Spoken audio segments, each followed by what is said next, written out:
Kansara DTV news ગુજરાતીમાં આપનું સ્વાગત છે।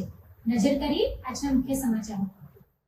શિવસેનાના સ્થાપક હિન્દુ હૃદય સમ્રાટ બાળા સાહેબ ઠાકરેના વિચારોથી પ્રેરિત થઈને શિવસેનાના મુખ્ય નેતા મહારાષ્ટ્રના નાયબ મુખ્યમંત્રી એકનાથ શિંદેના જનસેવા અને સમાજ કલ્યાણના ઉદ્દેશ્યને આગળ ધપાવતા ગુજરાતમાં પણ ગરીબોની સેવા, સમર્પણ અને કલ્યાણના કાર્યને ચાલુ રાખવાનો સંકલ્પ લેવામાં આવ્યો છે।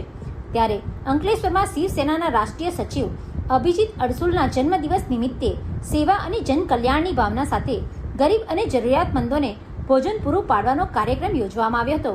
પ્રતિન ચોકડી પાસે આવેલ ભૂખ્યાના ભોજન ખાતે શિવસેનાના ગુજરાત પ્રદેશ પ્રમુખ SR પાટીલની વિશેષ ઉપસ્થિતિમાં ગરીબોમાં ભોજન પીરસી અભિજીત અડસુલના જન્મદિવસની ઉજવણી કરી હતી। Pintu Modi, DTV news, Ankleshwar.